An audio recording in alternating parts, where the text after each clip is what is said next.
In this lesson, we're going to look at atoms and their properties. And the first section, we're talking about the discovery of the atom. Now, atoms today are a given scientific fact. We have multiple different independent lines of evidence showing the existence of atoms, but 2,000 years ago, they were more of a philosophical question. Lepidus and Democritus, basically ancient Greek philosophers, and your book mentions there's some other philosophers around the world that probably had these same types of discussions around the same time, wondered if an object could be divided infinitely. So if you take a lump of gold and you cut it in half, you have half gold in each side. What if you cut that in half, and you cut that in half, and half and half and half and half, and you keep on slicing it down? When do you end?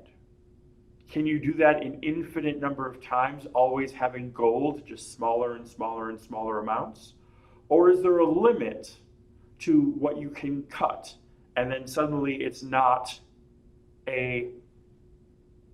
that's not gold anymore? So is there a minimum sized objects? And Democritus thought there was and labeled that object an atom.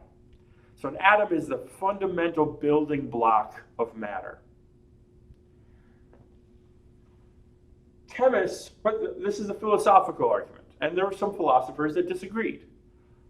This is a science course, so what were the scientific supporting facts that led to us believing today in the existence of atoms? Because I guarantee none of you have ever seen an atom.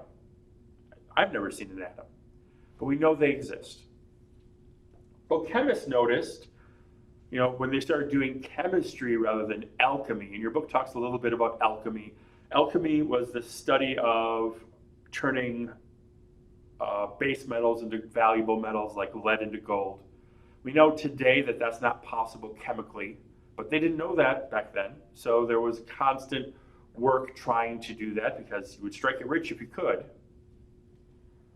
So they tried to, turn base elements into valuable elements.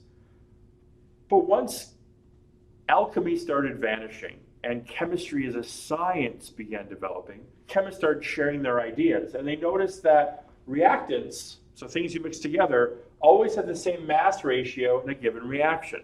A simple example of that, you might have done it in an electrolysis lab in chemistry class.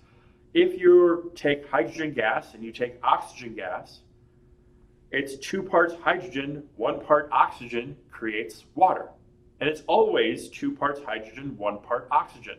Water cannot be made in any other way. So that ratio of reactants strongly suggests that there were things in the hydrogen and things in the oxygen that were combining together in certain ratios to produce water. Or salt was a wonderful example. Sodium, very highly reactive, dangerous element. Chlorine, a very deadly gas. Combine them together, 1-to-1 ratio, you get table salt, sodium chloride. And it's always a 1-to-1 ratio for that reaction. So this is strong evidence that atoms existed, but again, anecdotal, not direct evidence. In the 1800s, they developed the kinetic theory of gases. We talked about that last semester in Physics 141. Thermodynamics, the idea of how gases behave. And in chemistry and in physics, we have the ideal gas law.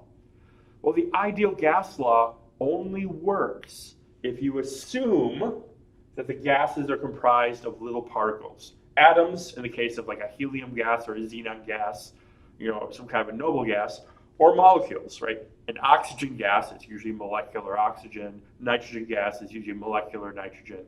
A water vapor is, of course, water molecules. But the kinetic theory of gases only works if you assume atoms or molecules exist. That there's some minimum particle that's floating about of that substance. Again, that assumption leads to the kinetic theory of gases, and the kinetic theory of gases has been shown to be proven true time and time again. Pressure, volume, and temperature, PV equals nRT, or PV equals NKT, I should say. We talked about that last semester. That works because of the kinetic theory of gases. The assumption is that it's comprised of atoms. It wasn't really until 1905. Albert Einstein wrote 3 revolutionary papers. So we've talked about 2 of them already, the photoelectric effect and the special theory of relativity. His 3rd paper was on what's called Brownian motion. That's the motion of a random particle in a suspended fluid or gas.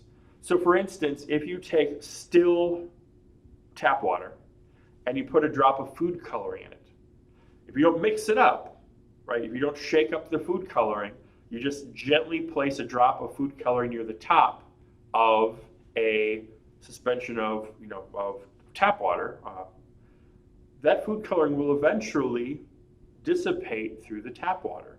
And it dissipates because of the atoms bouncing into one another, causing diffusion of that food coloring through a process called Brownian motion.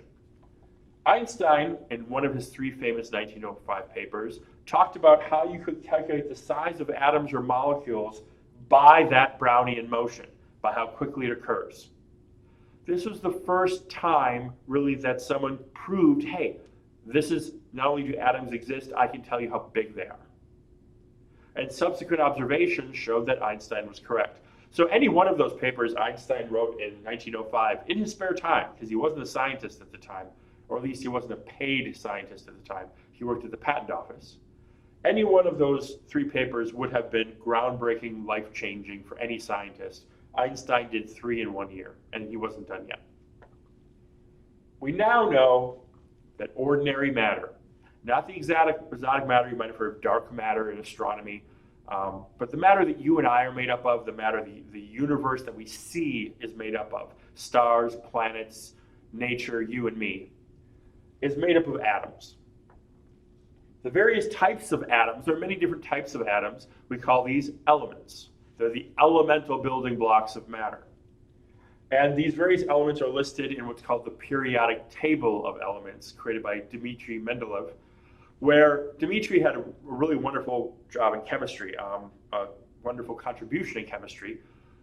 He just started organizing similar materials with similar properties. For example, neon gas was not very reactive. Well, neither was helium gas. Neither was argon gas. So those are included together in what are called the noble gases of the periodic table. And he just started aligning the known elements with their properties, with similar properties in columns. And there were some missing points where there were no elements listed, no elements of the appropriate mass and the appropriate behavior. And he predicted the existence of those missing elements. And later discovery turned out he was right, that these missing elements did in fact exist, which again is a wonderful piece of supporting evidence for a theory. If your theory states, hey, there should be something in this part of the periodic table, it should have this mass and these properties, and then you go out and find it, or someone else goes out and finds it and confirms what you've predicted, that's a huge win for your theory. So we have the periodic table of elements. You've probably all seen one in a chemistry class before. They hang up in the high school chemistry classes. All ordinary matter is made up of atoms. And so atom is the fundamental building block of ordinary matter you and I are made up of. Atoms can combine together to form slightly more complex forms called molecules, but molecules are made up of atoms. Atoms themselves, though, actually aren't indivisible. Atoms have components inside themselves. So atoms aren't the smallest bit of matter, but you can't divide an atom and still have the same element. If you take helium, for instance, and you could cut it in half, a helium atom, you could cut it in half, you would not get smaller helium atoms. It would be a fundamental different material. You would end up with a hydrogen isotope called deuterium, which we'll talk about later on in the next few videos.